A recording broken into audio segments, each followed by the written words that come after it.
The future of work is brighter than you might think. And what's the best way to prepare for the future? We invite you to explore the future of skills employment in 2030.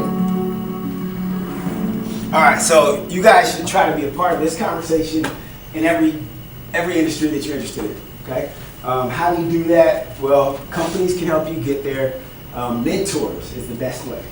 People in the community, maybe related to your family, maybe not, maybe related to some aspect in Evansville, somebody that you look up to, start to ask questions, okay, about scholarships, internships, ways to enter in the conversation. What does a youthful mind getting into that industry, what can they contribute to that conversation? Because every single brand out there is focused on you right now.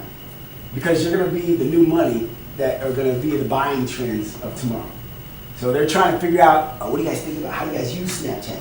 How do you guys use this? How do you guys use that? Okay? So they're interested in you. Don't let somebody be like, oh, you're not there yet. We're not interested in your senior year brain. No, everybody's really doing something. They're very interested in how you guys think and operate. Okay? So remember that.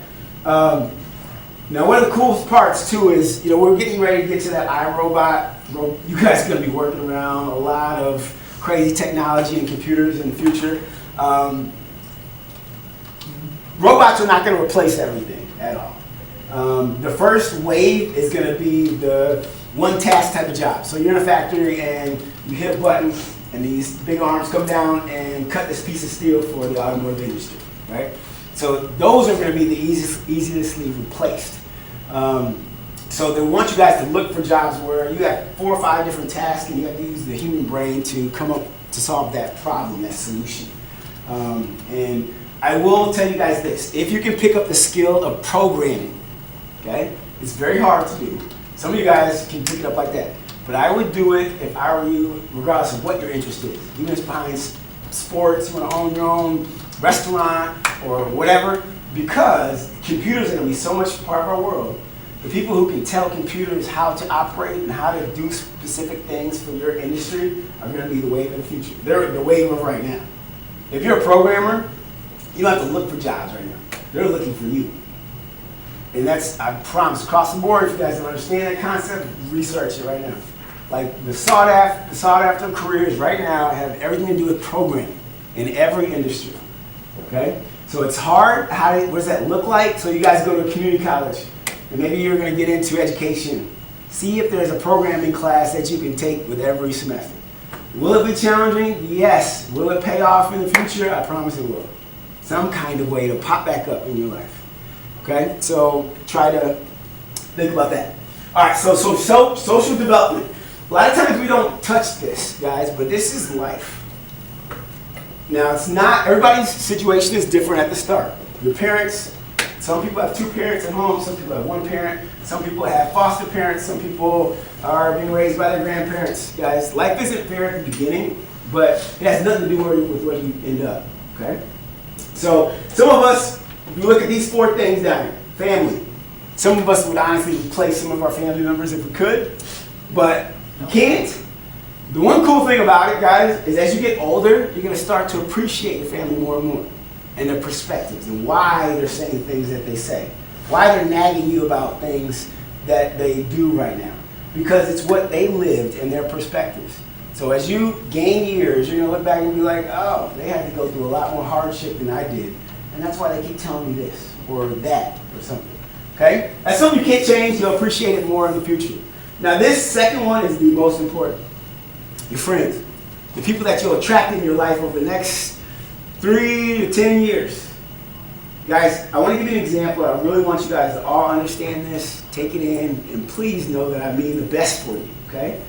Imagine that you have this inflatable ball. You guys know those games where you can walk, you can step in those balls and then like run at each other and bounce off each other and stuff.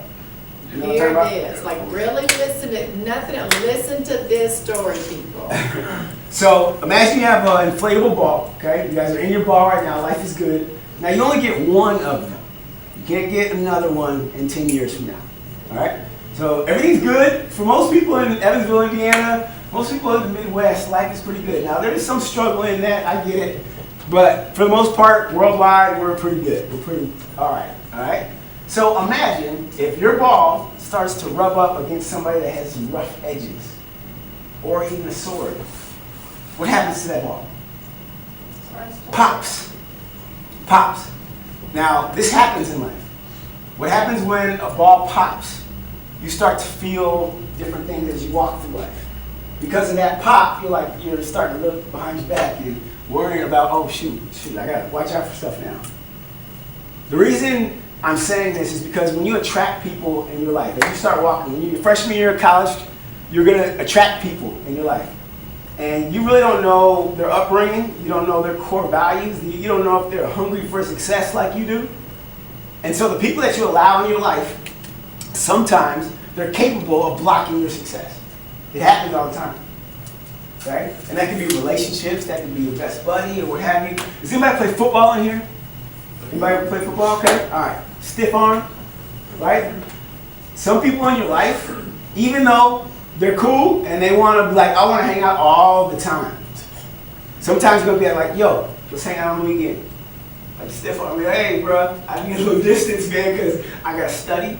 I got to make sure that I show up on time in my class. I got to do me first before I can allow you to infiltrate your life. And this sounds stupid, guys. It sounds like this maybe come from your parents, but y'all, listen. I'm a suburbanite, born with a golden spoon in my mouth.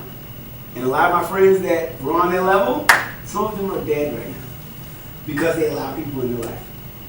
Not because they were drug dealers, not because they were trying to steal and cheat, because they attracted the wrong people and let them stay for a lifelong time instead of a short season, or instead of being a friend with that, at arm's length.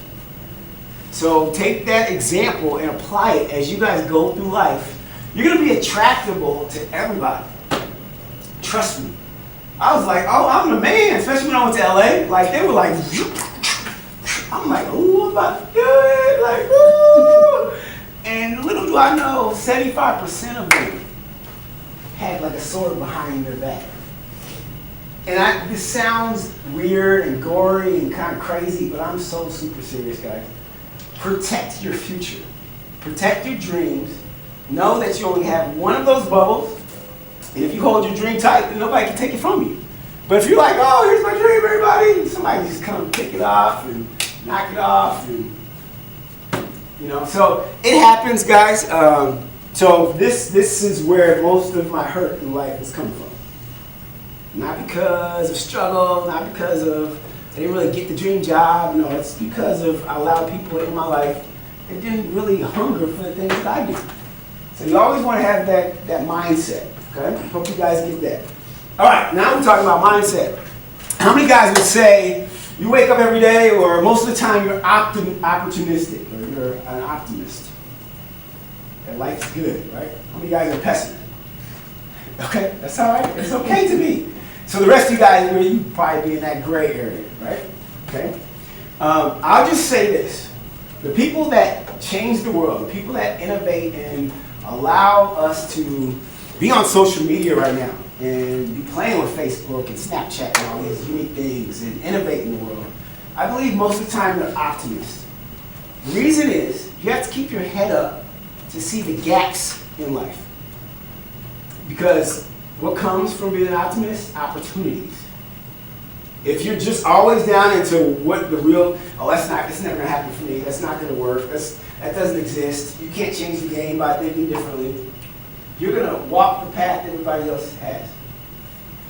But people like Bill Gates, people like Zuckerberg, people that we know change the game, they look up and they're like, oh wait, I still have 2 years of college left.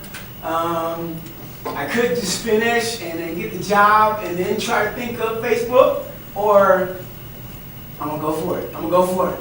And he went for it, and what are we all doing now? Like, for real, you guys have real life examples of people, one person changing the world. And I'll back that up by saying, some of you guys right now have a brilliant mind. You could write a book right now. You could design an app right now. You could start your company right now. Don't wait for somebody to say, oh, you have a degree, so So now you're credentialed. Now go start that business that you want. Now you can do this. Now you can pursue this. No, don't wait for anything. Start something now. You guys have the capacity to do it. You have the resources to do it. So do it, okay? So just look for opportunities in life. Look for the gaps. Bless you. Bless you. Three times the charm, y'all. All right. Look for the gaps in life because that's really where things happen. Straight up, okay? Now, self-esteem. Okay. Have you guys ever heard about the subconscious mind? Anybody ever heard of the subconscious mind? Okay, a couple of you guys, good. I learned about it like 3 years ago. I'm 30-something. I was so mad when I found out about it, guys, because what I've done in the last 4 or 5 years is put myself in a big entrepreneurial circle of people, motivational speakers, to entrepreneurs, to people that are very big around technology and where it's going to go in the future. These are millionaires. These are people that we look up to, like straight up. And a common thread between all of them, regardless of industry, is something very, very simple. Okay? These phrases of affirmation. I want you guys to come up with 10 different phrases that you want to attract in your life. I want the most beautiful wife in the world. I want a Lamborghini. I want success. I want to be a CEO of my own company. I want to design the best house in Evansville. Whatever you want to happen in your life, write it down. Now, what these people do, they don't just write it down and put it on a shelf. They write it down and put it in places that they see all the time. Bathroom, in their cars, right at their bedpost or something. And they read them out loud in the morning, noon, when they're in the car, at night. Now, if you went home right now and saw your mom talking to herself, I want to be a queen or something, you guys would be like, oh, you know, mom is losing her mind. Like, it sounds stupid. I might add that to my You should. It sounds like cartoonish, guys. This is a common thread of millionaires that you look up to. Like, I'm not even joking. If you don't believe me, there's books right now that are being produced and they're out there right now on the subconscious mind, and they'll all tell you to write these phrases of affirmations down and repeat them to yourself constantly. Now, the difference, okay? Right now, I'm talking to you guys from my conscious mind. I'm picking words that I'm thinking about to express this slide, to express my experience, to tell you this message. My subconscious mind, when I'm sleeping, is gone. So the difference really in another example is if you have 5 minutes to make a decision, we're on a why, right? A why to make a decision. I have time to say, okay, what's happening on the right side? What's happening on the left side? What's happening on the right side? I'm leaning to this, I'm gonna go this right way. That one's probably best for me. I got time to make the decision. Your subconscious mind is you have a split-second decision to make. Boom, your subconscious is what makes that. So what I'm trying to tell you to do is build up your subconscious mind. You can do it in private. It doesn't have to be in front of all your friends. I'm gonna be a king, I'm gonna achieve everything. You don't have to be doing it from a flagpole, but do it. Y'all, I promise you, it sounds insane, but research a little bit more about it, because if you can start to manage your subconscious, it will start to attract more of the things that you really want to happen in your life. It sounds kind of crazy, but it's true, okay? All right, what time did I get out of here? I know I'm They are 12:12. We're on regular, right? Yeah. So you came a little early, so Yeah. you're good. Oh, we got like till 12:12? But they will. Shoot, okay. They just will have to make it 12ish so they can have time to Okay. finish their. Okay. Cool. All right. So, as you guys get ready to watch this other video, do me a favor with this thing right here. Some of you guys have no interest in technology or media. Will you fill this out anyway?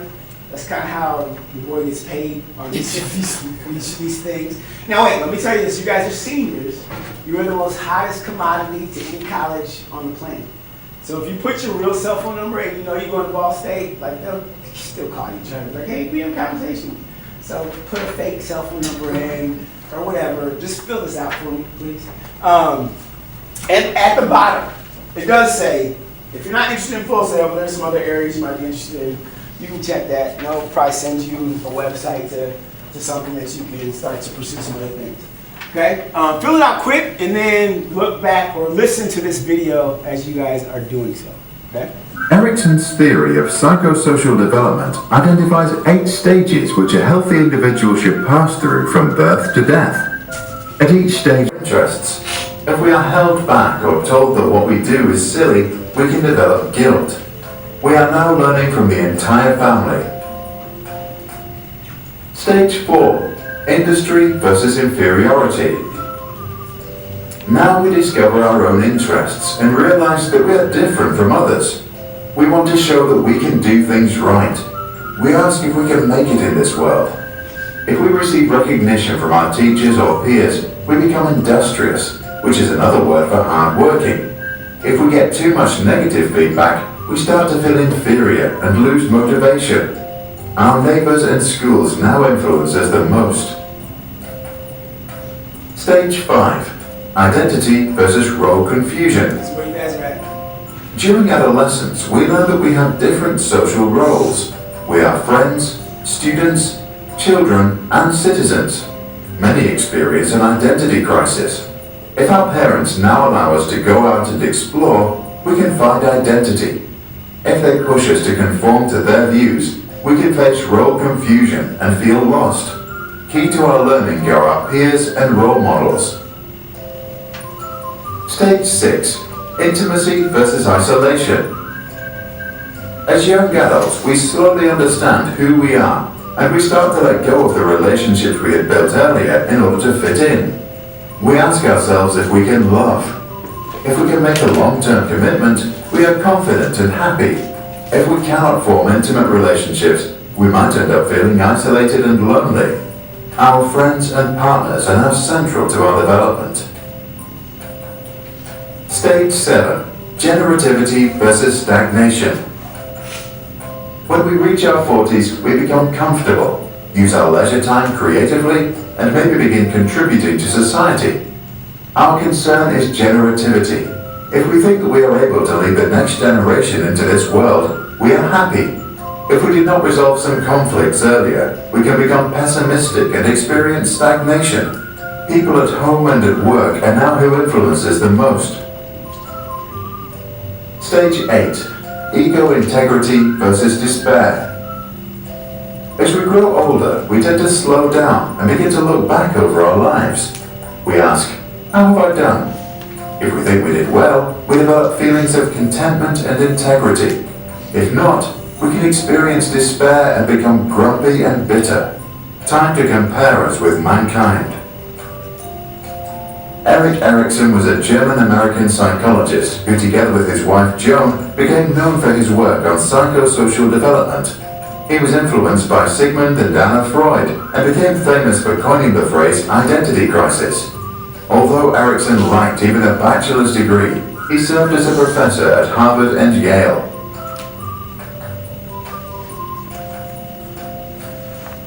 Alright, so guys, people get to that last phase of life, they look back with regret on things that they should have done, should have, would have, could have. That shouldn't be you guys, okay?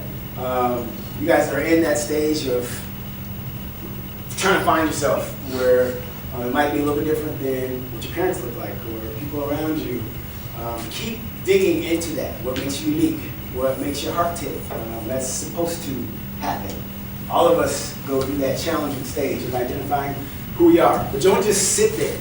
Try to dig. Try to find more about the things that you enjoy. If there's an area that you like, research the jobs and the arenas around it. Okay?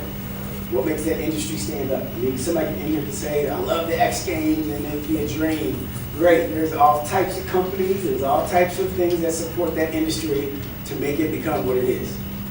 So it's up to you to identify, well, what about it is interesting, and then find your place within it. All right, so college. Just off, are you guys ready to get done with high school? Are you guys ready for the next step? Yeah. Sure. I remember my senior year, and I was dealing with like senioritis like my sophomore year until it like kicked in. Like, so I was like, oh, okay, wait, okay, I can get out of here and do some really cool things. So that's good that you are. How many of you guys want to get out of Evansville if you had a choice to? Okay. Evansville, cool. Evansville is cool. If you guys are trying to figure out, if you don't have a college in mind, let's speak to that group first. And you're trying to figure out, okay, what can I do? Look at community colleges. You don't have to look at the Purdue's, the IU's, and the big ticket prices, and don't worry about the pressure of all your friends and what they're doing. Like, seriously, just focus on yourself. Because school is school is school, really. It's what you really do with it during and after. Some of the most amazing people in the world went to schools you have no clue where they are, or they're on football teams and all that type of stuff, okay? So one thing I'll say is, think of community colleges in a different way. There's 50 states, and all of them have community colleges. And some of them look just like an IU, campus life. And some of them have as many students as some of these big schools. Okay? We have a warped perception of community college because we're thinking about the one that we know about down the street, that we pass every day. We're like, I don't want to go there. Like, that's not cool. Like, I don't want to live at home and go there. It's like another version of high school. Okay, we'll change it up. If your parents are like, stay in school or go to community college and save money or whatever, why don't you come up with a way to negotiate and say, hey, I want to move to Denver, Colorado, and I found this community college that has an interest that maybe it's business administration, maybe it's marketing, maybe it's what have you. That way, you put yourself in a new place. And what I learned about putting yourself in a new place is there's new challenges, there's new people, stimulation, and you're ready to go. It stimulates your brain, it stimulates activity. Okay? A lot of times there's people that are like, okay, well, I'm going to stick around, or I'm going to work a couple years first, and then try to go back to school. Whatever that timeline of what you think you're going to work first, a lot of people are like, I'm going to work for the summer, 3 months. That turns into like 2 years. And getting back into school and having that right energy and right mindset is really challenging. Okay? So just, switch it around. Another thing I would ask you guys to do is get on social media, find some college students that are around, which they're accessible, you guys know that. Ask questions. Yo, what are you studying? Do you like this campus? Is it cool? Do you regret what you did after high school? And ask people that are working in this community. Some people didn't go to college, some people did, some people went to trade schools, some people went to cosmetology, and now they own their own salon, and that was the best decision they made. Like, life is life, but you want to understand what's the best path for you, and do it in a fiscally responsible way. So you don't have to be paying back. I should have a Lamborghini with all the money that I had to pay these schools back, like straight up. Okay? So, think about your lifestyle, because every campus is a little different. Extracurricular activities, remember, start a club. If you guys can start one, start it. Like, seriously, even if it's like underwater basket weaving. Right? They don't say that club, you can start, there's clubs on Full Sail's campus that are related to zombies. Like, straight up. So it's, that extreme. So they're not going to say, well, what's the viable reason why you want to start that? Like, they're not going to question that. They're like, okay, you really want to start that? Like, and then structure it, but then also you want to be in the right place for your degree in the industry you guys want to go to. So evaluate and do the reverse engineering thing.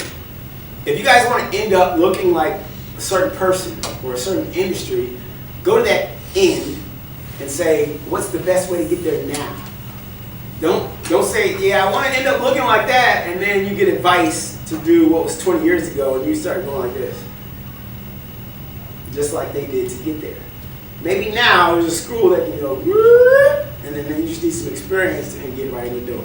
Okay? So it's a different generation, so you guys need to think and utilize your resources in a different way. All right.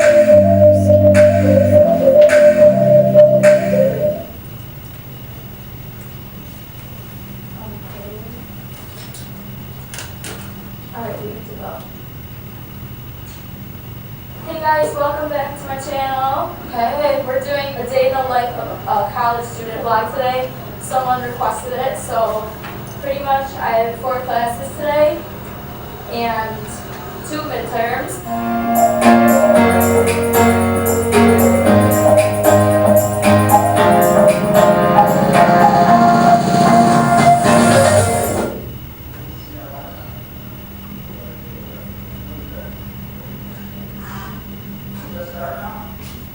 I just did my 3rd midterm.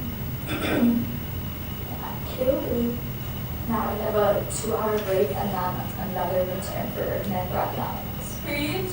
Killed it.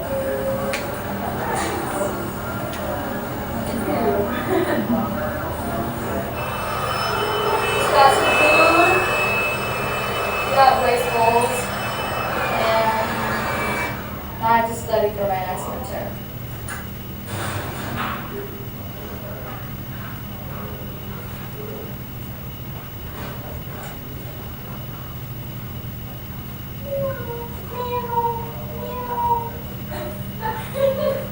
Do you have any more midterms on them?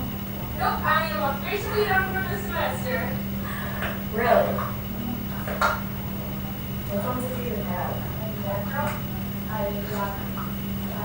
Okay. How many guys have seen vlogs like that? Oh my lord. Y'all too? Okay. So, this is my assignment for you. Now, guys, there's some as well. There's guys that are in sports and stuff too, so you don't have to watch the girls' vlogs. But, guys, prepare your minds for what you're about to experience. Whether it's big campus life or whether it's going to community college down the street, what have you, just prepare to see what life is like in someone else's perspective, without mom and dad, without teachers, without other people telling them what to do. Because understanding how to manage your time is where I want to challenge you guys. If you don't think about that freshman year, what do I want to accomplish? What do I want to happen? What do I want to look like? Okay? You can get lost in sauce, especially on a big campus, because there's so many influences that are happening. And it's like a whirlwind. And what happens if you don't have a ground, if you don't have a foundation, some of those students don't show back up sophomore year. They fail out. They switch their major every semester just because they don't even understand who they are. That's what happens when you don't really have a good understanding of the plan that you want to take on. All right, so real quick, you guys see all this carpet on my chin. This isn't normal. I usually am ball on the top and ball on the bottom, and they used to call me Baby Jordan back in the day. But the coolest thing about this is every morning, or every other morning, what have you, I go in the mirror and I'm like, man, I see little growth. Like there's hairs coming out my nose now. And I'm like, I know it's nasty. I'm not trimming it. I know it looks crazy, but I don't care. It's growth for me. And what I want to communicate to you guys is intentional growth. You guys have 2 months before you leave this school for the last time. What people say in every generation is that I wish I would have gotten some information of some of the students that I was in class with in high school. They always say it. Now, I'm not talking about yearbook signing. I'm talking about give me an email that I'll probably be able to contact you in 2 years from now. Or let's connect on Facebook. So there's people in your grade. There might be some people in your junior class, your sophomore class that are shining right now that you probably want to stay connected with. But most importantly, there's teachers that you've had all 4 years that are brilliant, that are like second moms that can help you guys still guide you with the answer next year, can maybe help you get in the door through some networks that they've had. Guys, don't lose this opportunity. My whole class, I promise you, it's crazy. Most people, it's easy to look back and be like, man, I wish I were doing that. I wish I were doing that. I wish I were doing that. You can't look forward and do that. But you can edge your bets and be like, I'm going to get everybody's information. And when somebody blows up, like, yo, Chris, he moved to Oregon and now he's the CEO of this hospital and doing all this type of thing. When I become a doctor, guess who I'm hitting up? Like, seriously, contacts and relationships are life. It's not your IQ. Your IQ isn't gonna make you shine unless you just get into some competition where you outshine everybody. But it's really the relationships in life that it happens for. Okay, so turn that white piece of paper over for me. What I want to do real quick is call this beard game. I'm gonna ask you guys some questions. You'll have 10 seconds to answer. And I want you to try to get to 5 answers if possible. So it's going to be quick, okay? I'm just going to go through these questions. And again, what I want you guys to get from this is, it's a game, but whatever, growth. I want you to think about your freshman year. How do you guys want to grow? Your sophomore year, How do you want to grow? Junior year, how do you want to grow? Look at the summers. How do you want to grow this summer? What do you want to accomplish? Some of you are capable of writing a whole book in the summertime. I keep putting that challenge out there, and I want somebody to take it. I want somebody to think about creating an app.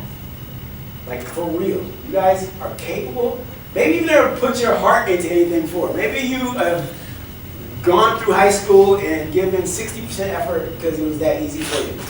I'm telling you, if you try to jump into that 100% lane and try something, even if your parents aren't supportive of it, whatever, try something, you never know what that can do.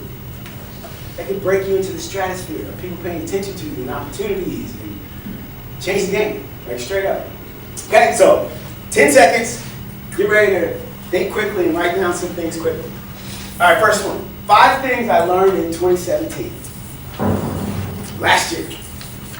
10, 9, 8, 7, 6, 5, Good luck at 1 round. 3, 2, That's all right. That's all right. So it's hard to think back sometimes. It's hard to think back sometimes, but you might want to take that question and ponder on it. We were late. No, that's what he did. I was like, oh my God. I'm like, oh no. I'm looking up, I'm like, oh, I'm so glad I don't have to do this. All right, here goes the next question. All right. 5 goals that you have for this school year. Get ready. This could be at the beginning or all the way to this end, before you guys are done. 5 things. What do you want to accomplish here? 10, 9, 8, 7, 6, 5, 4, 3, 2, 1.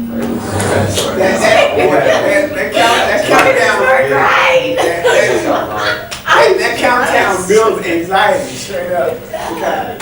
All right, here we go. Ready? 5 concerns I have about my future. 5 concerns I have about my future. 10, 9, 8, 7, 6, 5, 4, 3, 2, 1. All right, with this one specifically, guys, with this one specifically, I want you to turn your concerns into answers. So if it's like, will I have enough money to pay for the school I want to go to? Or will I be able to date the right one? Or whatever your concerns are, don't let it stay a concern or a worry or a fear. Run towards that issue and say, okay, I'm going to find out some answers and make sure that doesn't stay a concern. Okay? Top 5 career options. There you go. Top 5 careers.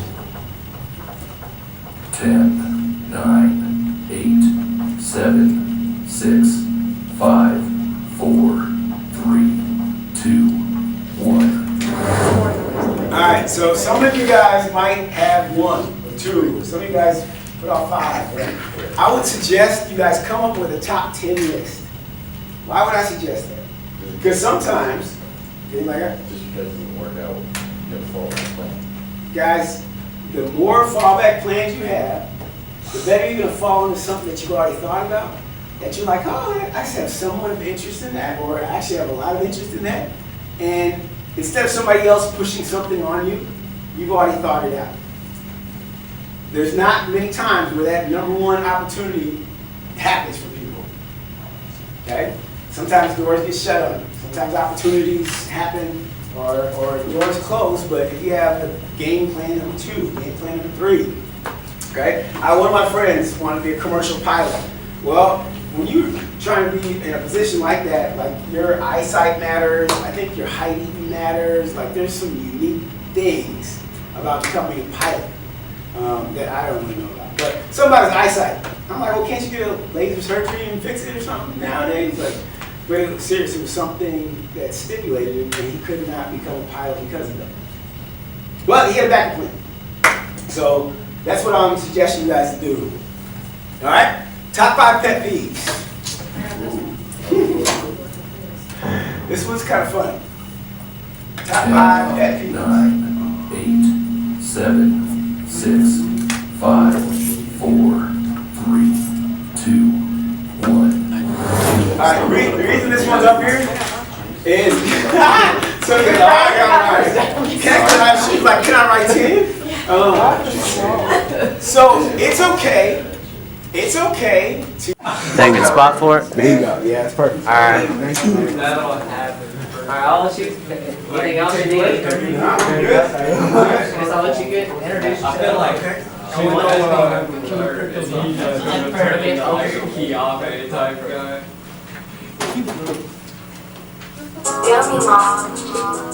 All right. What's up, everybody? Thank you. Appreciate it. Awesome. Cool. What's going on? Everybody good? Yeah. All right. So this is gonna be a different type of presentation, guys, because my story is a little different, and I hope you don't mind the music. It just helps me get started, get my vibe. So they call me Chicago Baby in the music industry. Okay? I didn't start there.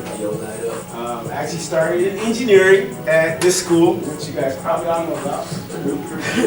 Anybody like Purdue over IU in here? No. Oh, I got 1, 2, 3. What? All the way to the south. Usually everybody's like, no, get out of here. IU is the state school.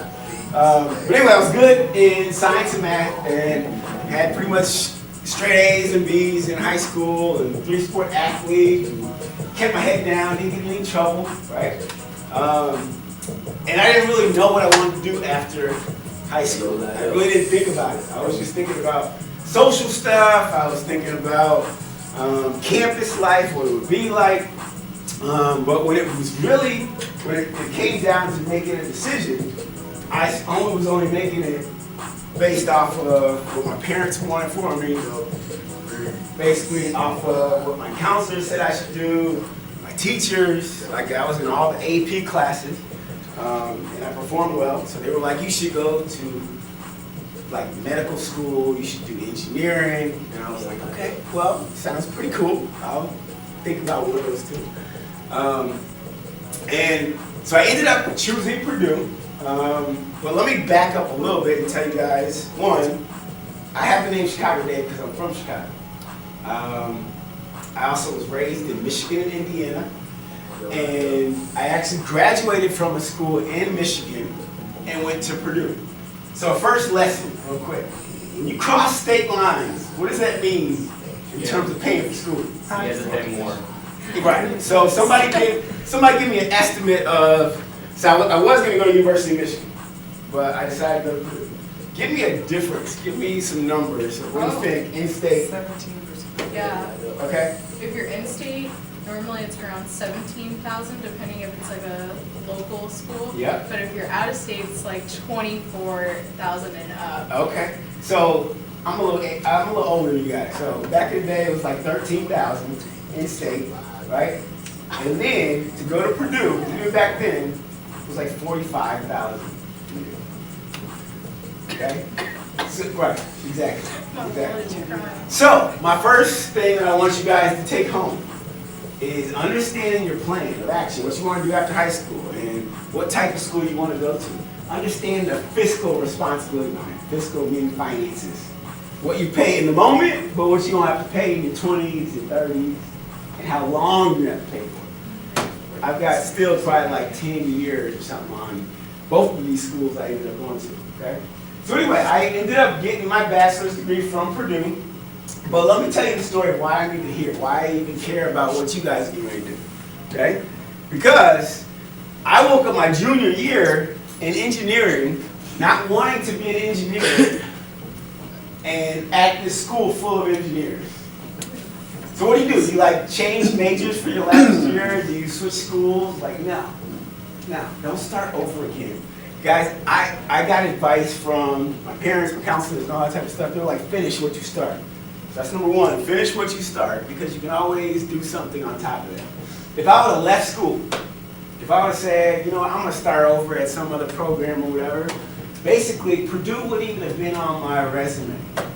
Nobody 5 years after that would have been like, oh, you spent 3 years in engineering at Purdue, and it's like, poof, it's gone. So make sure you guys finish what you start. Close your chapters. There's a lot of people that get like, they make spontaneous decisions and I'm done. And it's a big regret. Like, finish what you guys start, okay?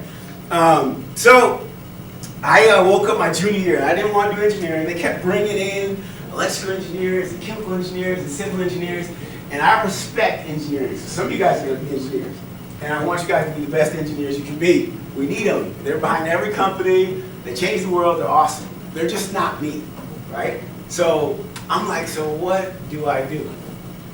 I finished the program, blood, sweat, and tears. But one thing that I did that helped me get through that senior year at Purdue, I started an organization, right? So you guys are gonna get to a campus, and there's gonna be a glee club, there's gonna be the debate team, there'll be an engineering fraternity, there'll be hundreds of things that you can do. Well, I was at this Purdue campus, which is kind of conservative, and I'm like, yo, I like music, I like business, I like people, I like to bring people together, and there's nothing really like that on this campus. So I started one. It's called the Hip Hop Club. It still exists today. It sounds crazy, right? The Hip Hop Club at this engineering school, right? So anyway, it started with like 10 people. Like when I graduated, there was almost 400 people that were involved in this club.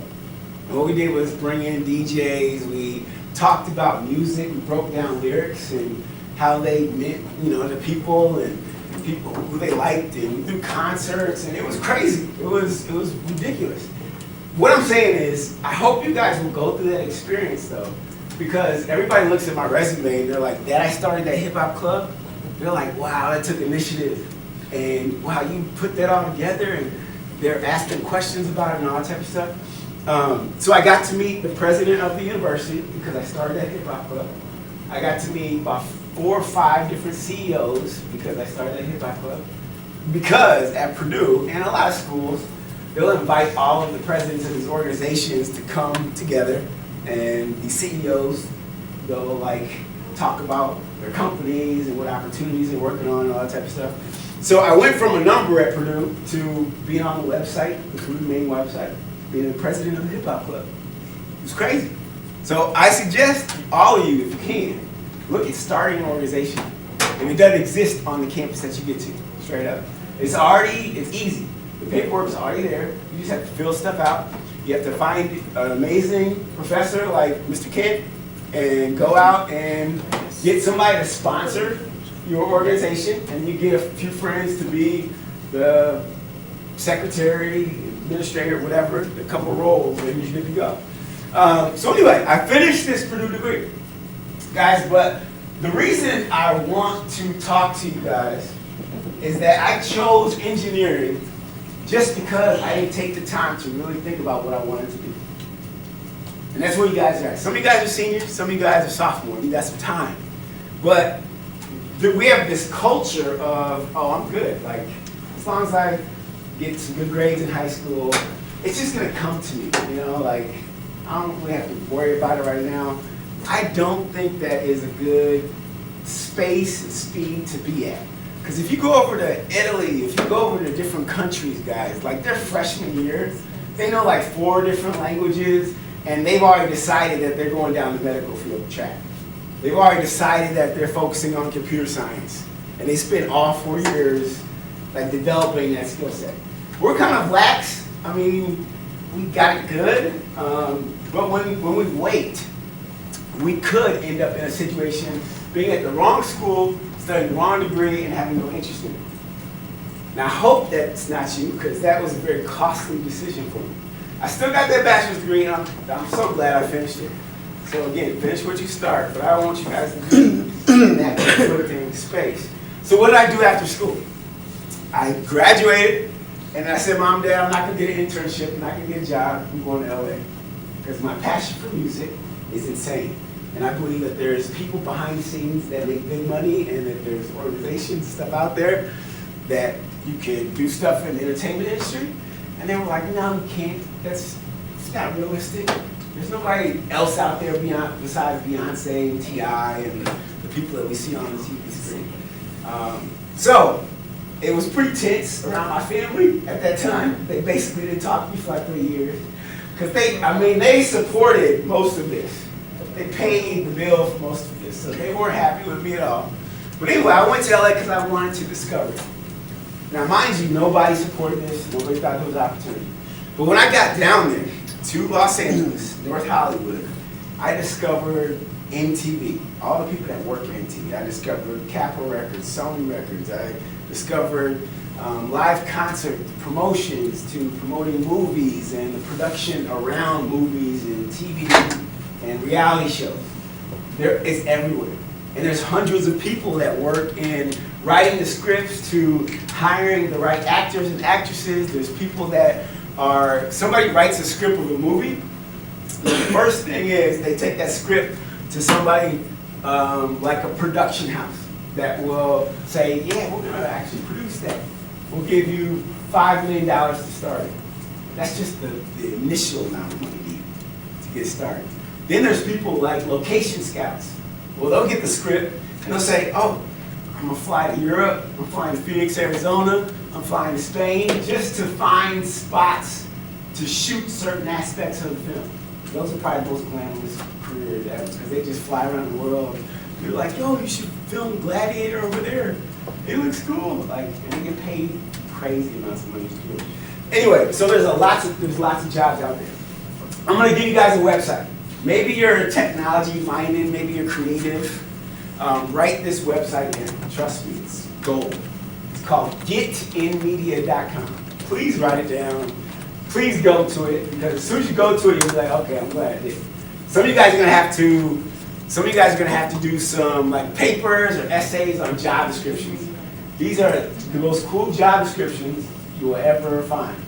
Serious, like serious. Anyway, gaming to special effects to animation to music industry, all that type of stuff, it's all there. So anyway, I'm in LA. I'm in studios, I'm working on shows and concerts and tours. I'm meeting everybody from your Snoop Dogg's, I was primarily in hip hop and R&B, to your Wiz Khalifa's, to old R&B guys, and just inundating myself around music and media.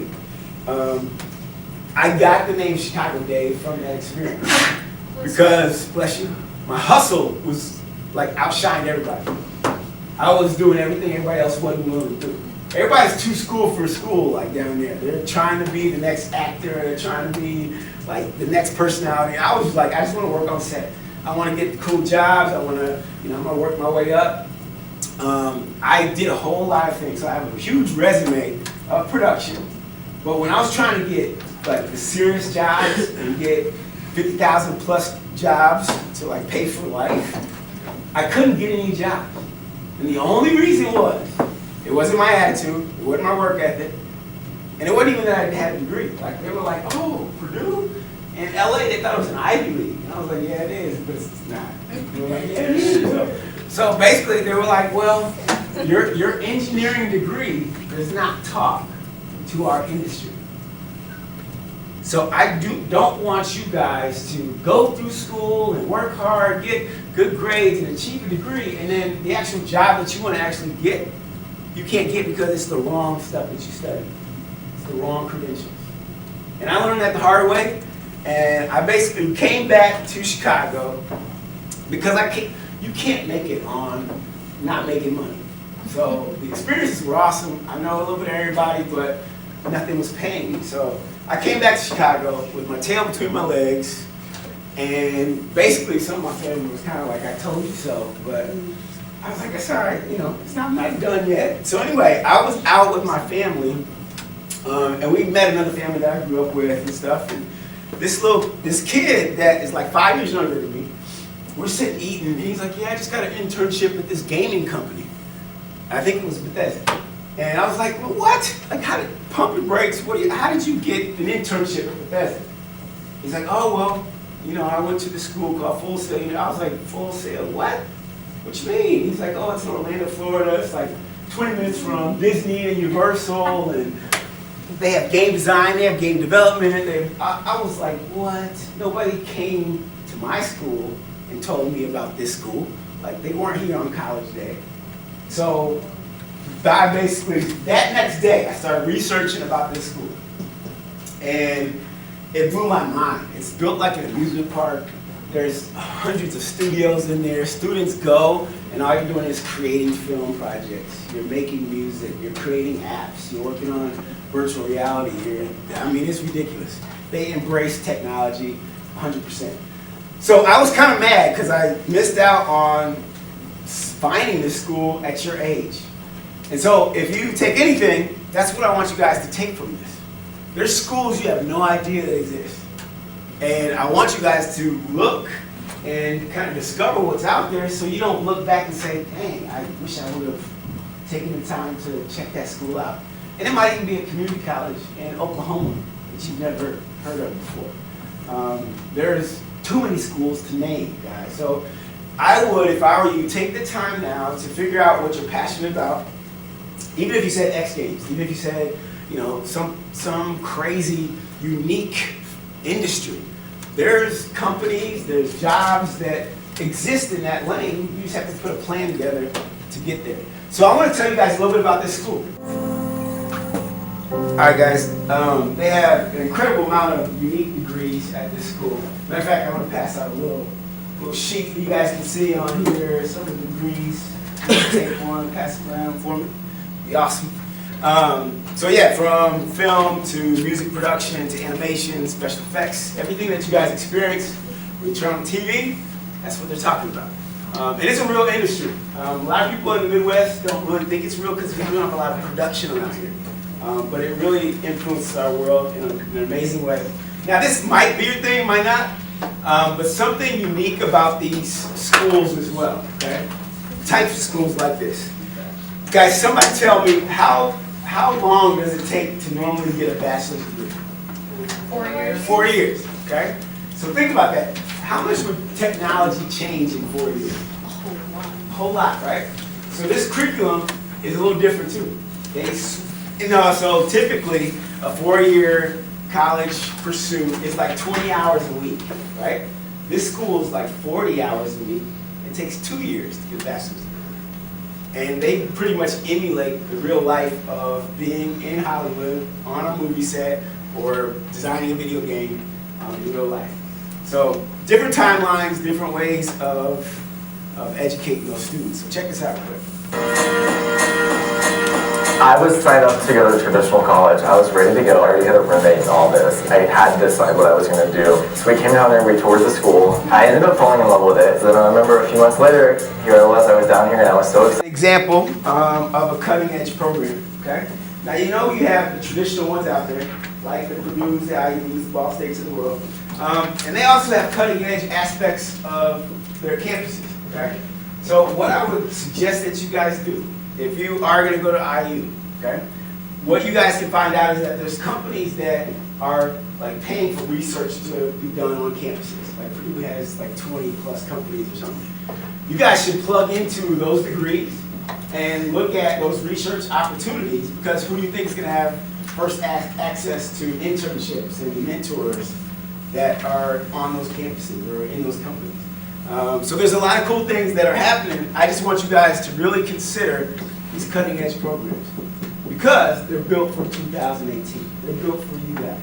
Some of these programs are teaching curriculum that they designed 20 or 30 years ago, which there's a lot that's happened in 20 or 30 years in every single industry. Okay? So definitely take that in consideration as you guys start to search, you know, what school is for me and what do I want to pursue and then look into. All right. So when you're talking about jobs of tomorrow, one cool thing that they tell us is anybody here know how to program by chance? Anybody ever take any programming classes or anything? You know of programming. Yes. Okay. So that is the one area right now where you really don't have to look for jobs. Companies are looking for programmers. Why? Because we're in this shift. We're going towards the iRobot type of lifestyle. Like you guys really will be working alongside of robots and funky computer systems and all that type of stuff. That will be you guys. All right? Those of you who can specifically create custom software and speak to those computers or robots and tell them what to do specifically for your industry or company, you guys are going to be so valuable. So right now, I know programmers who've worked for one company who've looked at the environment and said, oh, hey, I'm stopping working for one company and I'm freelancing so I can work on 5 different projects for 5 different companies and get paid 5 times as much. It's such a need because this next decade, maybe even 20 years from now, is going to be around that type of interaction between humans and computers. So if you guys take anything, maybe if you're going into a program, couple it with some programming courses that can help you guys out. So this is what you guys should prepare for. Okay? Jobs of The conversation about the future of jobs and skills is one of the most important in education. A student entering formal education today will be making decisions about their career by the year 2030. But wait, we already know about the future of jobs. The robots are taking them, right? Let's take a step back. Anxiety about workers being replaced is rampant, but fear of automation is nothing new. Fears of technologically driven unemployment have arisen throughout the centuries, usually provoked by a disruption, like the Industrial Revolution. But historically, technology creates more jobs than it destroys. Of course, we don't know if it will be different this time, but we do know that automation is only one part of the story. Equally important are other interacting trends, including changing demographics, urbanization, globalization, inequality, political uncertainty, and climate change. What do we mean by interacting? Consider for a moment the following. Urbanization and globalization are trends that are interacting with and component parts of climate change, all of which are driving the green sector. Currently, the green economy is creating new jobs faster than jobs are disappearing in the polluting sectors. But in the face of increasing inequality, the high consumer cost of green energy could slow demand and job growth.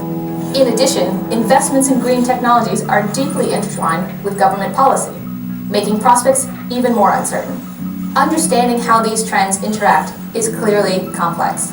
It is also critical to understanding the jobs and skills needed in the future. That's why Pearson teamed up with researchers from Nesta and the Oxford Martin School to move the conversation past automation. Our forward-looking research combines the best of human expertise with the power of machine learning to understand the trends and make more nuanced forecasts than previously possible. What did we find? The future of work is brighter than you might think. And what's the best way to prepare for the future? We invite you to explore the future of skills employment in 2030. All right, so the first wave of robots being entered into the workforce is going to be replacing one-task jobs. So you're in a factory and you hit a button and two big metal pieces come down and cut a piece of steel that goes into the automotive industry. Okay, those are going to be the first type of swoop of robots. So they want you guys to look at jobs that are, you take 4 or 5 different tasks, and you have to solve problems and you have unique ways of putting them together. So everybody's kind of afraid of, are robots going to be taking all these jobs? No, they're really not, because there's going to be a lot of jobs that are created around it as well. Okay. Now, social development. Also, you guys have that little white sheet of paper I just handed out. Do me a favor, grab a pen or a pencil. Even if you guys don't have an interest in Full Sail, I'd like you guys to fill that out. Okay? If you're not interested in technology, there's a bottom portion of it that says, are you interested in other areas? Okay? Go ahead and fill that out. And then we'll use something on the back of that as well. Okay? So a huge piece of the next phase of your life is going to have a lot to do with social development. Okay? Your family, friends, your mindset, your self-esteem. One cool thing about the next phase of life, as you guys get to a college campus, is that you're not going to have mom and dad or uncles or grandparents with you to tell you what to do. You guys are going to be engaging in, meeting new people and doing new things and get introduced to a lot of unique aspects of life as an adult, which you guys should look forward to. They say college is the best 4 years of your life. It really is. So you want to optimize it. You want to make sure that you are on the right campus, studying the right things, and doing the right things to succeed. Not just getting A's in classes, but also building up your resume with experiences. You want to think about volunteering.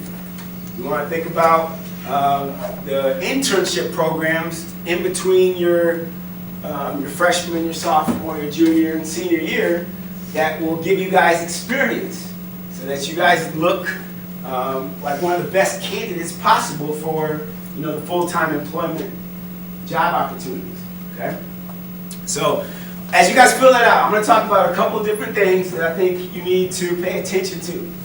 Now, your family, whether you guys understand it or not, some of you guys have a lot of unique aspects to your family. Some of you guys have 2 parents at home, some of you guys have 1 parent, some of you guys have grandparents at home, some of you guys have foster parents at home. We all have different, unique environments at home, okay? Some of your parents are super supportive, or if you said, I want to be an art major, or I want to be a doctor, I want to be a zoologist, it doesn't matter. Some of them would support you regardless of what you thought of. Now, on the other hand, some of you guys have parents that don't support much unless you're going straight to the military, unless you're going to be an engineer. And you hear that often, okay? We all have different parents, but understand that they're coming from their perspective. Your age, your parents are probably what? 40s, 50s, 30s? Okay, that's what's up, 30s. So between 30 and 50, 30 and late 40s maybe, okay? Guys, their lives were very different. And what they had to go through is very different than what you guys have to go through. It's just, you guys are that unique generation, okay? It happens with all of us. Now, you can't replace your family, all right? One thing that you should look forward to, if your parents are kind of nagging at you right now, it gets way better in the future. You're going to appreciate the perspective. You'll appreciate them as you guys get older. So trust me, it just gets better naturally, okay? Now, one thing I want you guys to think about, though, is everybody almost done with their filling it out? Almost? Close? It's not a test. Y'all just quit. And I want your eyeballs back up here. How many of you guys have like 10 very close friends right now? How many guys have 20 really close friends right now? Not more than that. You guys keep yourselves small, huh? Okay? I kind of want all your eyes up here for this next point, just because this is going to impact every single person here. Okay? The people that you guys will attract next. Okay? When you go to IU, let's say. You're going to look cool like you are. You're going to have your unique personality. There's going to be people that come and go in your life. All right? Some of those people will be excellent for your life, be great role models. Some of them will not. All right? Let me give you an example. This is the best way I've learned to express this. Have you guys ever seen those inflatable balls that you can get into, and then you can hit each other and like bounce off of each other? Right? Okay. So imagine all of you right now have this inflatable ball around you. Right? And life is pretty good. And to be honest with you, if you're in this school and grew up in Evansville, regardless of home, like you're doing pretty good. Like, comparison to the world and what's going on, you're pretty good, okay? Things are different, but you're pretty good. So everybody's got this inflatable ball, and life is pretty good. Now what happens, though, when you come across some sharp edges, or somebody that has a sword that's hidden? It pops. So, just for the example, you can't replace your ball. You only get one ball. And so all I'm saying is, you never really find out who people are or the consequences of it until it's too late. So, has anybody ever played football here? I guess. Just the knowledge of football, all right? So, you don't have to play, but you can understand this. There's a move, it's called like a stiff arm, okay? And it's just like you hold your arm out, and so if somebody's helmet's coming at you, like they can't come any closer because you have this distance between you guys. What I'm trying to emulate to you guys is that you need to protect your dream, protect your success by people coming in and out of your life. Some people are there for a class, and they shouldn't be there for your whole life. Some people are there for a season, they shouldn't be there for your whole life. Now there's going to be people that may be like, yo, I want to hang out with you all the time. I want to, before class, after class, on the weekend. You might have to determine, yo, I'll see you on the weekend because I got to study, because I want my success way more than you want yours. There's some people that don't care if they're successful or not. And The only reason I bring this up, guys, is because if you don't manage the people that come and go in your life, are you willing to let somebody else allow you to fail? Just because they're attached to you, right? So you're trying to be a doctor, and somebody else that is just cool, gonna come around and be around you, but what happens if whatever their actions falls on you, and then all of a sudden you cannot become a doctor because of that action? That happens all the time. All the time. Like, I'm serious. And so it's really one of those things that you guys have to protect your future and make sure that you're filtering out the people that shouldn't be around you. All right, so how many of you guys would say your glass is half full or overflowing? Like, you're opportunistic, you're optimistic, you're looking at life and it's bright and you can't wait to get out there. Okay, good. Glass half full. There we go. Glass half full, right? How many of you guys are pessimistic? Good. Nobody? Good. That's cool. Some of you guys are in that gray area. That's like the opposite. That's like people that are like, that's like negative Nancy's. Like, everything they go through is like, they're just like, whatever, it's not gonna happen for me, okay? Guys, what is a part of being opportunistic or optimistic? Like, there's a part of that word that's very important. Opportunity. Good. Options too. Options and opportunity. I like that. Okay? But anyway, opportunity is what I was going for. So you have to keep your head up in life to find an opportunity. Now let's look at Zuckerberg. Okay? Did he finish college or no? No. He did. All right? So he's in school, right? And he's got his head up. He's assessing his college experience. He's assessing technology, what's out there, right? And in order for him to even see an opportunity, he has to have his head up. And he saw a gap in something. He's like, wait a second, like, right? There's people doing all of this, and there's people doing all of this. But nobody is like going down that lane. Like, I wonder why. Like, nobody's developed something like this. So he said, should I continue with school? Or should I pursue that? Or I don't know exactly when he started to head that route. I mean, I think in college he actually started pursuing some stuff before he dropped out. But he went and filled that gap, and now everybody in the world knows his name.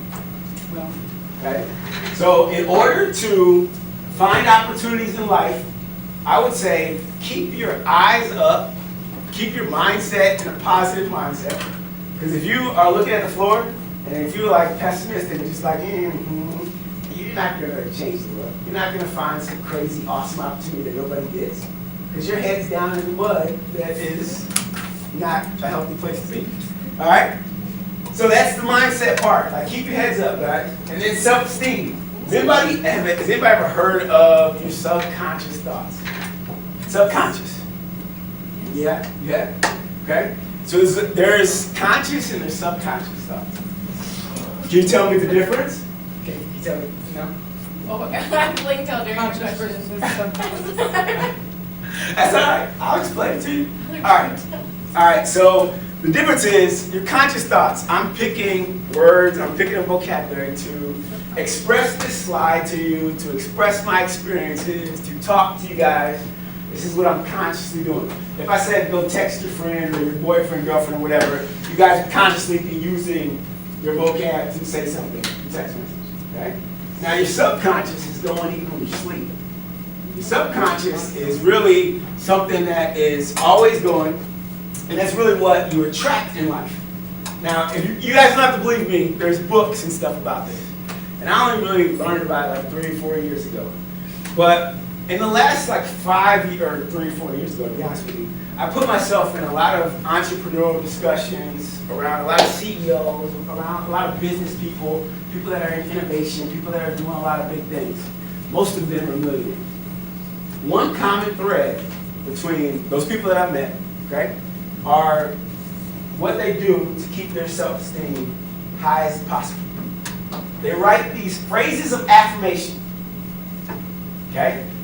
You probably never heard that term before yet, okay? But it's basically statements like, I will attract a lot of money. I will have the job of my dreams. I will live in San Diego and have a mansion with 3 cars. I will have the family of my dreams or whatever. Just like positive statements of things that you want to experience in life. I will have a Lamborghini. I will become the president of the United States. Whatever it could be, okay? So what I would suggest you guys do is come up with like 10, 20, 30 of them. And they don't just write them down and put them on a shelf. They actually write them down and place them in like on their bathroom wall. They place them in their car. They place them next to their bed. And every time they touch those points, they read them to themselves out loud. Now, get this. If you went home and you saw your mom or your brother or sister, whoever it is, talking to themselves out loud, you would think they're lost their mind. Like, I'm going to be a queen. You think, okay, there you go. Guys, there's something powerful. Like, seriously, there's something powerful about this. It is a common, popular thing among business people, among people making a lot of money, and succeeding in major ways. So all I'm saying is, my generation missed the boat. We didn't know about this, and now we're trying to implement it. But you guys, I would pick 10 different things. It could be like, I'm a graduating valedictorian. Some of you guys are what? You track? Is that track cross country? One of you guys? Yeah. You said I'm gonna get first place, or whatever your goal might be in that. Okay. Or I want to become the best pool player in the world. Son. Whatever it could be. Write down 10 of them and just get in the habit of reading them to yourself and watch them come true. I promise you, you don't have to trust me, but so anyway, the social side of life, guys. This is huge. This is huge. It's friends, your mindset, and your self-esteem. Okay, keep them up and make sure you protect your dream. You don't want anybody else to knock you off your rocker to increase the chance that you fail. So there's different phases of life. You guys will see yourself in this next video. I want you to just kind of look at it, and I'll talk about what happens when you get to the end. Erikson's theory of psychosocial development identifies 8 stages which a healthy individual should pass through from birth to death. Erik Erikson was a German-American psychologist who, together with his wife Joan, became known for his work on psychosocial development. He was influenced by Sigmund and Anna Freud and became famous for coining the phrase identity crisis. Although Erikson lacked even a bachelor's degree, he served as a professor at Harvard and Yale.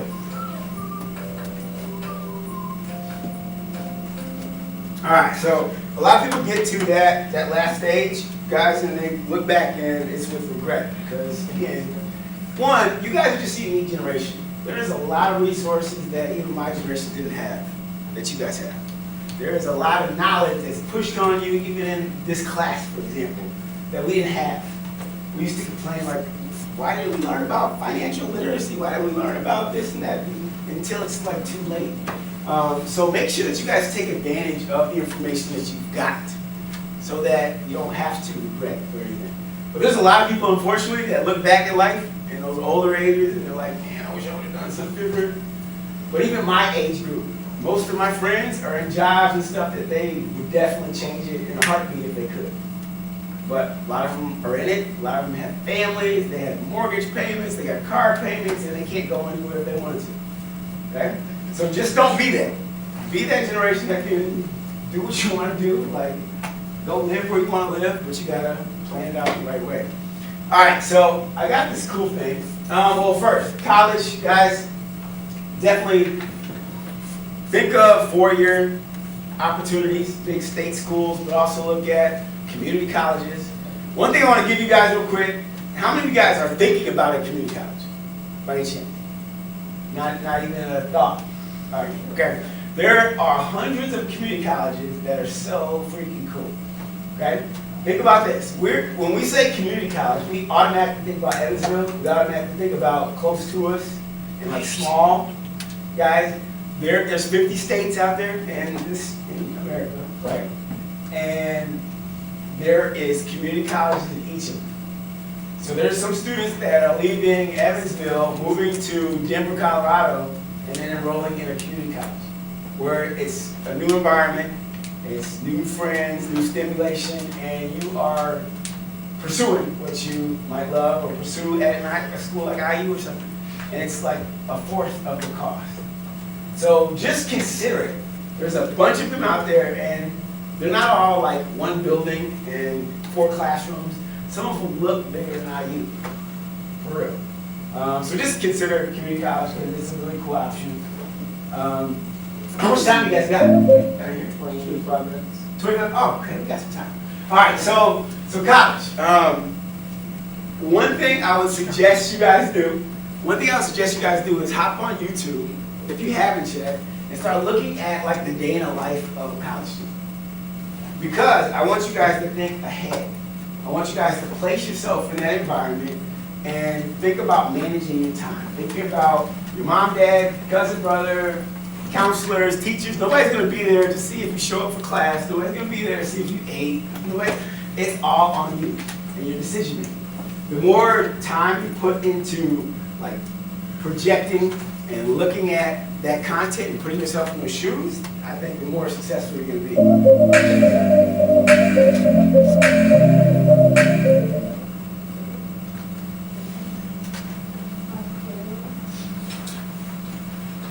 Alright, ready to go. Hey guys, welcome back to my channel. Okay, we're doing a day in the life of a college student vlog today. Someone requested it. So, guys, this is new for me. In this last year, I grew this out. I'm not even trying to trim it. I got hair growing in all types of places. Coming out my ears, out my nose. I mean, it's just crazy because I get to look in the mirror, and every time I'm like, oh, that's growing. Like, I see that. Guys, I had like this epiphany. It's about growth. Life is about growth. But we really don't start to ponder or plan growth until we get like my age, to be honest with you. I want you guys to change that. I want you guys to say, how many of you guys are sophomores in here? How many guys are juniors in here? How many guys are seniors in here? Okay, how many freshmen? Okay, a mixture of everybody. That's great, that's good. All right, so the freshmen in here, you guys have a couple years until you get done out of high school. Seniors in here, you have 2 months, okay? You guys also have some of you guys in between. I want you to intentionally plan how you're going to grow until you get out of high school. For those of you guys who are seniors, how are you going to grow this summer? How are you going to grow in your freshman year of college, your sophomore year of college? I mean, I'm talking about planning it out before you're in that spot. Some of you could say, you know what, I'm going to be in student council by my junior year in high school. I'm going to be on varsity track or something by my sophomore, junior year, whatever. I don't know, whatever. I'm going to be president of student council my senior year. Okay, guys, I really want you to think about intentional growth because that can really help you in how you're prioritizing and planning out your life. And when it works in this phase of life, high school, when it works in college, you're going to really see how it works in life. Okay? So, what I've got to do, I've got a bunch of questions up here. So I want you to turn your sheet of paper over. I'm going to give you a question, and you only have 10 seconds, though, to answer 5 things about that question. I want you to fire them off, and you guys will probably only get 1 or 2 in each year, to be honest with you. But these are concepts I want you to think through because they're important, okay? So the first one, 5 things you learned last year, 2017. All right? 5 things you learned in that whole year. 10, 9, 8, 7, It could be anything. 6, 5, 4, 3, 2, 1. All right, some of you got 1, some of you got 5. You got 2. Okay. All right, next one. 5 goals that you have for this school year. Now it could be the beginning, it could be the rest of the 2 months that you have here. What goals do you guys want to accomplish before the year's over? 10, 9, 8, 7, 6, 5, 4, 3, 2, 1.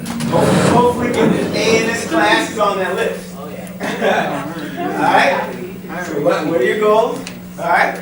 Next one. 5 concerns I have about my future. 5 concerns I have about my future.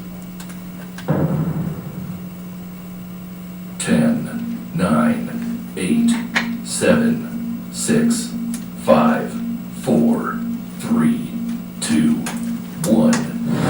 Alright, how many of you guys got 5 of these? How many of you guys got 2 of these? Okay? So with this one, I want to pump our brakes real quick. With this one, guys, these things should not stay a concern. Right? On this one, if you have 5 things, I want you to say, those are 5 answers that I need to go find. If it's finances, if it's, will I always be stuck in Evansville? It's up to you. It's what plan you let it put in place. Will I, whatever concerns you can think of, you need to go start asking folks. People like Mr. Camp, people that could be in the community, but don't let those 5 concerns, if you're a freshman, be 5 concerns still when you're a senior. Like, you guys have to take the initiative to go discover and figure out, what that's all about. All right, next one. Top 5 career options. Come on.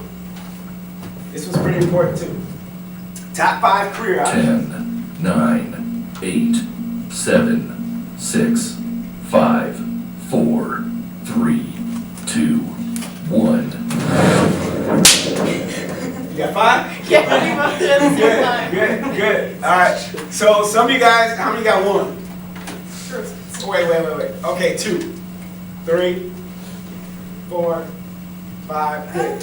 So it would be my hope that you guys come up with 10. Okay? Because sometimes in life, door number 1, dream job closes. So you move to number 2. Okay? Sometimes door number 2 closes. At least you got 3 already set up. This is part of the plan. You have somewhat of an interest in it. Okay? Now the reason I'm saying that is I had a friend of mine who wanted to be a commercial pilot. And I don't know all the requirements for it, but his vision was not there. And I was like, well, why don't you get laser surgery? Can't you do that now? It was either a height requirement or vision or something. But that door closed on him. But he had a backup plan. Okay? And so it's not like, oh, I can't go after my dream job, now I'm going to be depressed and I don't know what to pursue. No, it's like I shift. And it's already part of the plan. And so I want you guys to kind of think through some different things so you have some things to fall back on. All right, does that make sense? I know that, so it's cool. All right. Top 5 pet peeves. Go. What? Top 5 pet peeves. 10, 9, Things you don't like. 7, 6, 5, 4, 3, 2, 1. So real quick, why this is important, guys? Look, it's actually okay to know what you do not like. It is okay to know what you do not like. Like for me, at the very top of the list is if I'm sitting across the table from somebody that snacks their food so much. That's what I'm Like seriously, I think there's like a diagnosis for it. Like I think there's a term for somebody that has like real sensitive thing. I hear everything. And the reason I say that is because my dad, oh my gosh, he eats apples like horses. Like you can take that first bite, you know it's gonna be a chomp. But if you close your mouth, like it's gonna be subdued. This dude is like, and he'll eat them in the middle of movies, and I have to get up. It's ridiculous. It's ridiculous. So all I'm saying is, it's okay in life to identify what you don't like, so you can really move away from some of that stuff. Okay. As you guys get older, it's gonna be somewhat like a pyramid to, hone in to the lifestyle you want, people that you want in your life and all that type of stuff. So that's okay. It's a part of the process. All right, top 5 things I would change about the world if I could. Yes. Top 5 things I would change about the world. 10, 9, 8, 7, 6, 5, 4, 3, 2, 1. All right, so you guys know that that one person knew he can't change the world.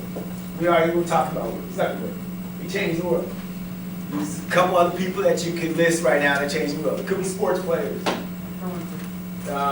So all I'm telling you guys is, guys, it may be you. You guys may get the opportunity to change the world. All right? So start to think about it. If all of a sudden you walked out of school and 30 cameras and microphones were in your face, and they were like, you know, all eyes on you, what would you do with that? It really could happen to one of you. Okay? So just think about it, and you know, hopefully it does happen to one of you guys. All right, this one's cool. Top 5 places I would live.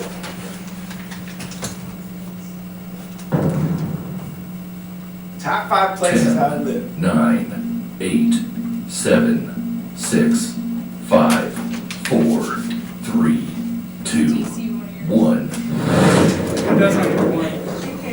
Okay. So this one, guys, I've lived in 8 different places. Most of my friends, listen, most of my friends were as ambitious as I was or am, and they lived in the same city that they grew up in, and they're still there. Now, that's okay. That's all right. But if you're like, I want to live in San Diego, I want to live in California, I want to live in New York City, I want to live, if it's abroad, you definitely have to have a plan together. Okay? It takes planning to get there. Okay? It's not just one of those things where, you know, a lot of, how it happened for some of my friends coming out of Michigan or Indianapolis, they were like, you know what, I'm going to go to school and then I'm going to get a job, and then 3 years after I get some experience, then I'm going to move to LA. What happens in that 3 years period of time? That relationship that you have also becomes a marriage. You got some kids, and then you got to mortgage a house. And then once you have things that are kind of weighing you down, it gets super complex to make that move to where your dream place is at. If you really want to go somewhere, it needs to be a part of your plan, a strategic part of your plan. And I'll even say, one of the easiest ways to make that happen is to go to college in that environment too. I mean, it's just an easy first shot out the gate and getting there. Now, your parents going to be like, you know, they happy you're going to California. I mean, that might be a couple of conversations. It's up to who's supporting you. So some of this stuff isn't easy. Is it uncomfortable? Yeah. But guys, if you want to make it happen, you definitely can. It's just part of that plan. Okay? So watch this real quick. Guys, different perspectives you're going to run into. Okay? Once you get out in the world, you're going to meet people from Africa. You're going to meet people from Europe. You're going to meet people that have different experiences. You're going to meet people that are from your same upbringing. You're going to meet people that don't look like you, what have you. When you're open to different perspectives, usually, you're going to get a better result. Whether it's working on a project together, whether you're trying to look at how we can change the community. Okay?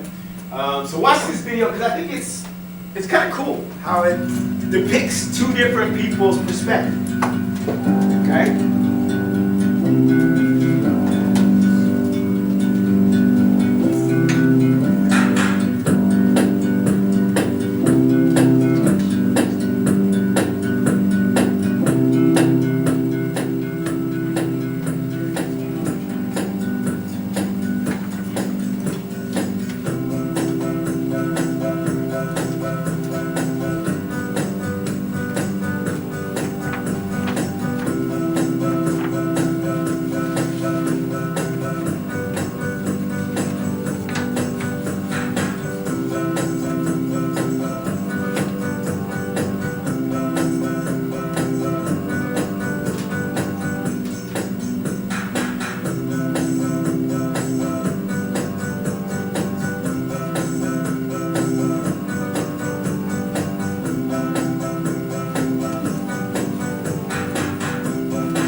Alright, so in life, you're going to have some conversations, you're going to have some interactions where the way you're coming to it you might have the best day before that point, before that interaction. The person that you're interacting with has the worst day, right? So in that interaction, you're like, oh my gosh, how can that person react like that? Why'd they do that to you? You have to always look at, hey, maybe that person just went through something that was trauma, maybe they lost a family member or something. So don't take everything personal, because you never know what somebody's dealing with. And as you get older, you're going to start to run across this pretty often. In your first place of work, you're going to come across something where somebody is coming from trying to solve a problem from this way, and you're trying to solve a problem from this way. And when you're open-minded to different perspectives, then you can hear what that person is, where they're coming from. With more questions and understanding, you can come to an agreement, and then often you can start to work for what's the best solution. But there's also people out there that are kind of ignorant to other people, and they're kind of like, I only relate with people that are coming from this way. Well, you miss out on a whole lot of things that you just aren't open to and don't understand. So my challenge to you guys is be open-minded, especially when you start to experience people from different places. At college, so when 9/11 happened, guys, I was at Purdue, and I had a bunch of people, engineering attracts all kinds of folks. I had a bunch of people that were from Pakistan and Afghanistan that were in my classes. Straight. So like we are walking to class, and all of a sudden we hear like classes shut down and all that type of stuff. I was in one of the main halls, and they had TV monitors, and so everybody's around these TV monitors watching what happened, right? And just so happens, I go down to one of the lunch cafeterias because class is over, and we're like calling family, and everybody's kind of in hysteria mode. And there was a group of Afghan students like together, and some of them I knew from my classes. And this was literally like 5 feet from where I was sitting. And all of a sudden, I just like went over there. I don't know what I did. I went over there, and because it was one of my buddies from one of the classes, and we started a conversation about like, what's your reaction to this? Like, you guys are from that region of the world, and what is your first reaction? They were, hurt and like, oh my gosh, things are gonna change. And all of a sudden they start talking about fear.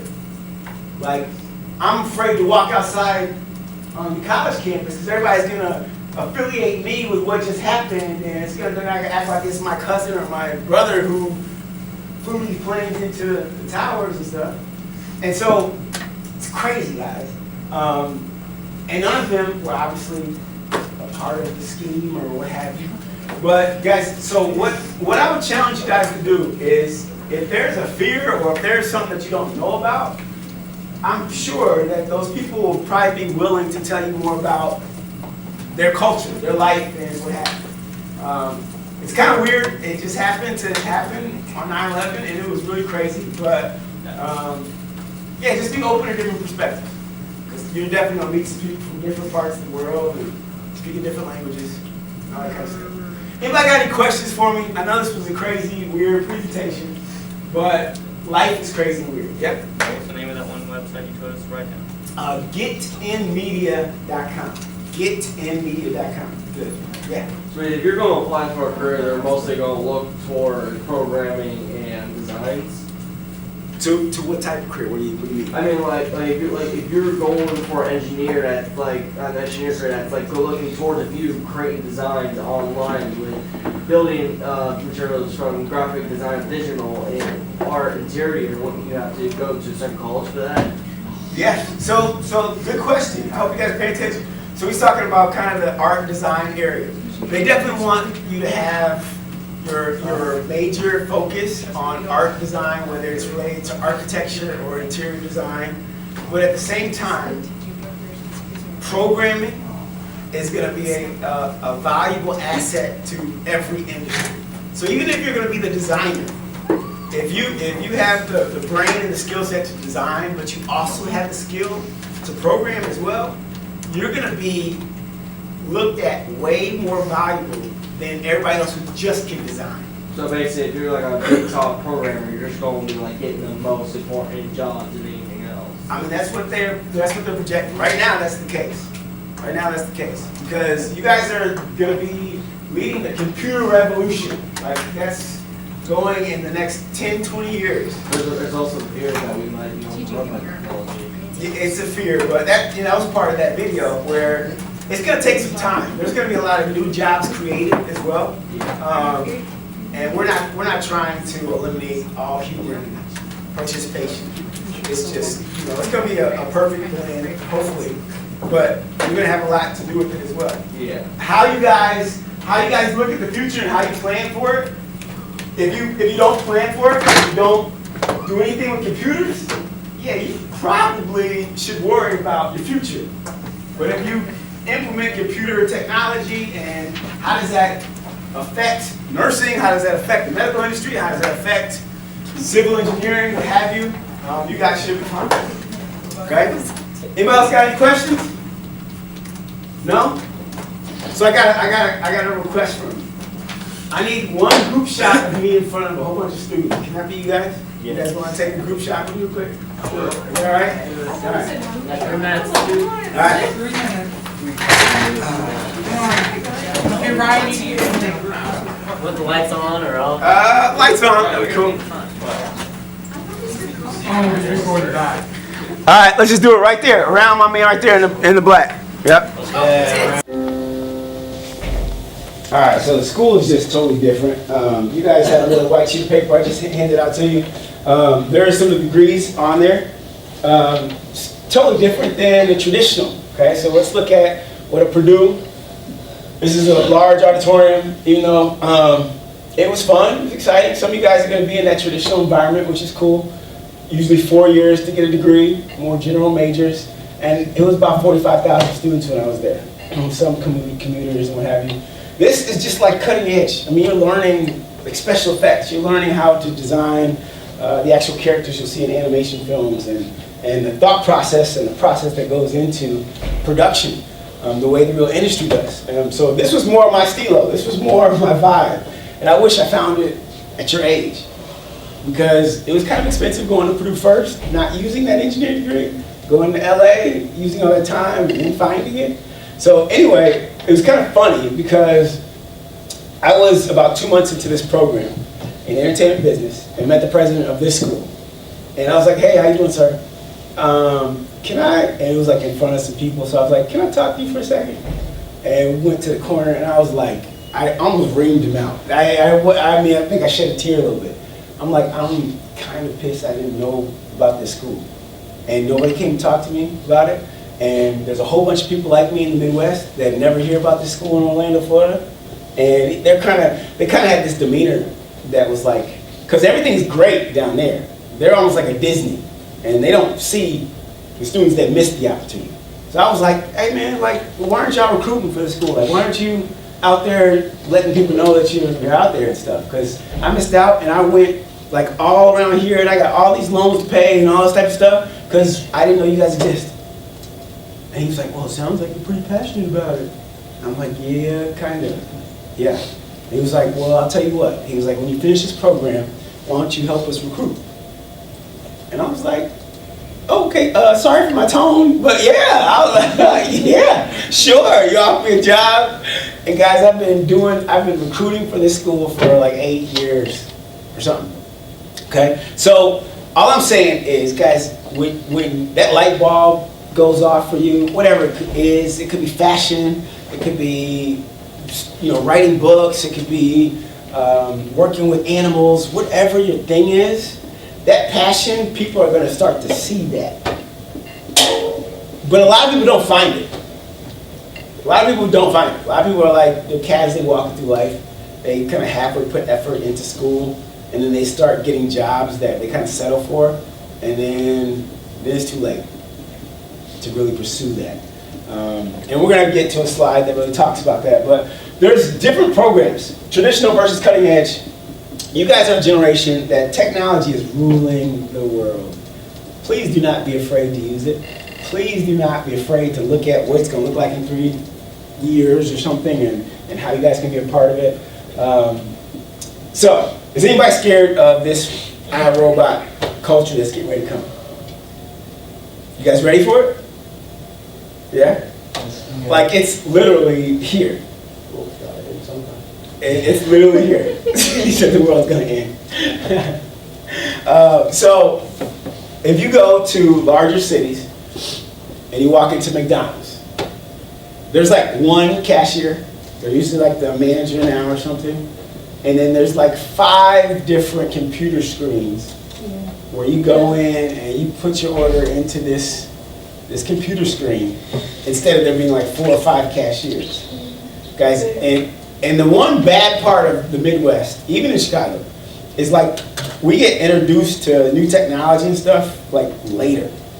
Like it's like a ripple effect. Even like music and stuff. There's new music that comes out in LA and New York, like, and we'll get it 3 months, 4 months later.